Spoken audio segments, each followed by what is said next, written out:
Hey everyone, welcome back to the channel, and today, before I start this video, excuse the flat as a pancake hair, I've just come out the shower, so it takes a while for it to re-inflate. Anyway, today's video is, of course, my overview of the second episode of The Bad Batch. And I'm just going to say this from the start, I got some very Star Wars Rebels vibes from this episode. Because it did feel very Star Wars Rebels-y. So if you didn't like Rebels, this episode might not be for you. So, here's what happened in this episode.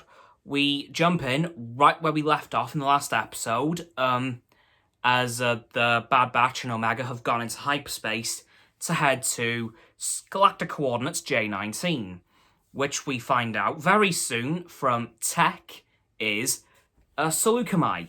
Now, if that place doesn't sound too familiar to you guys, it will do now, because as I mentioned in my predictions video, this is where the clone deserter Cut Lorquain disappeared to once he deserted the Republic Army in Season 2 of the Clone Wars. And, of course, in this episode, we meet up with Cut very quickly, in fact in the first 5 minutes. But of course, we have a little scene of Omega reacting to the planet because, again, this is the first time she's ever been off of Kamino in any capacity.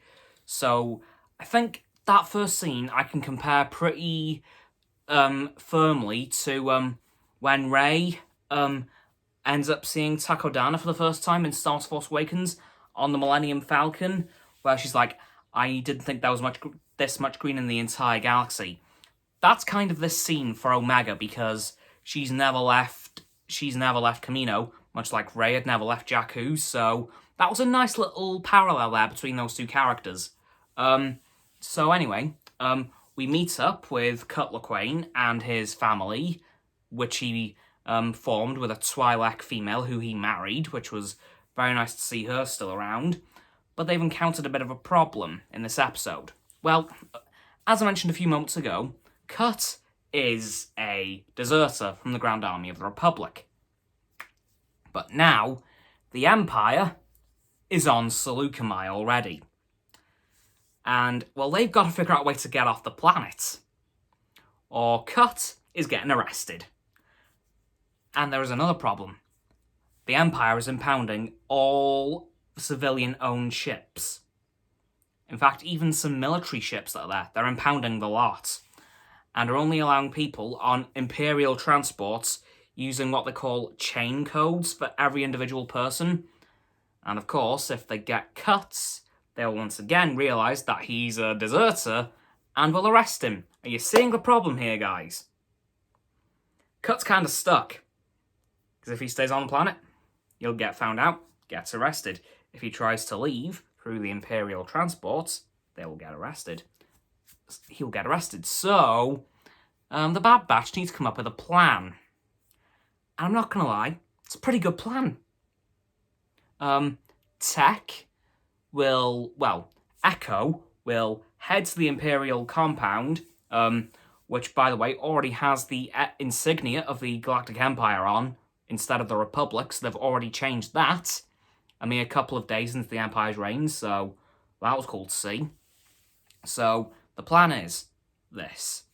Echo heads to the Imperial base, steals a few chain code discs, then he will run back to the Bad Batch. Tech will then imprint some chain codes onto said discs. Well, I say encode, more forge. Then he will get them to Cut and his family as they are leaving, so just in time for them to get onto the Imperial shuttle and then leave the planet for good. But there's a few snags along the way, because of course there is. Well, to get the Imperial clone troopers, well, no, the stormtroopers, I'm going to call them that because I can't call them clones, because they're just not anymore. Anyways, they need to distract the stormtroopers by dragging them away from the, well, I'm going to call them clone troopers, what the hell. So, they distract the clone troopers by letting them know that their shuttle, yes, they let their own shuttle get impounded, much to Hunter's dismay, because while Tech and Wrecker are on the ship, they also find out that Omega is also on the ship.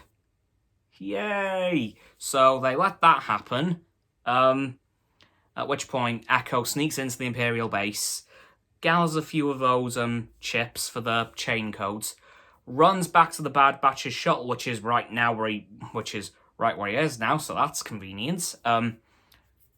Tech starts to imprint the codes onto the made-up codes onto the chips, while Echo decides to try and release their shuttle from the impound lot, which is going fairly slowly.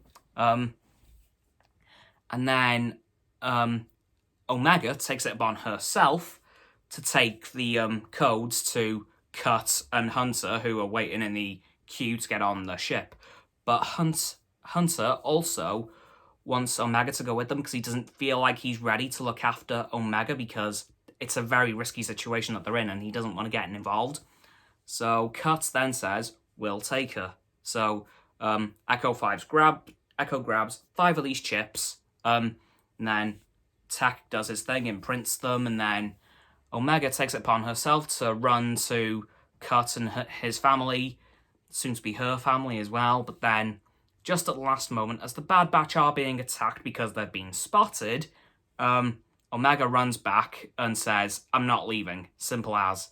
And then Hunter says, get on, just get on the ship and we'll go. So they then escape the Imperial compound, blast away into hyperspace. Cut almost gets recognized by one of the clones because they'd know. So that was a very close call for him, but he got called away to help deal with the Bad Batch. So then Cut got on, then they blasted away. Then the Bad Batch eventually escaped too, and then there was this whole little thing of, yeah, I've got lots to learn from you, and I've got lots to learn from you between Hunter and Omega, of course referring to Omega's impulsiveness and Hunter's lack of willingness to let himself become vulnerable by taking care of Omega. But yeah, so it was a very deep episode. Again, I got a lot of Star Wars Rebels vibes from this one, because there was a lot of sneaking around, and if you guys have watched Rebels, you know that was kind of a big thing in the show. So yeah, that is my overview of the second episode of The Bad Batch. And sadly, the last one for this week. It will not be on again now until next Friday, which is very big sad. But I've also got a bit of a problem. When Loki comes out, the release schedule's being changed to Wednesdays. Yep, that throws a massive spanner into my plans, but I'm working on a plan to get around it. I'll let you guys know when that time arises. Anyways, that's going to do it for this video, guys.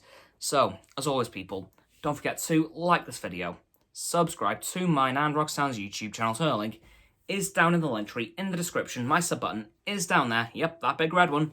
Unless you've already subscribed, then it's grey. Thanks for that, by the way. Don't forget to... Oh, and of course, don't forget to click the bell icons on both of our channels to get both sets of notifications once you've subbed. And of course, don't forget to comment as well, because why not? And let me know what you thought of this episode of The Bad Batch. And if you have any early predictions for the next one, don't forget to follow me on Facebook, Twitter, Instagram, and Stereo, and Roxanne on her blog. And lastly, of course, don't forget to share this video with all of your friends so they can join the infinite loop of liking, subscribing, commenting, following, and sharing, and around and around and around that loop. And I will see you guys tomorrow with another video. Goodbye.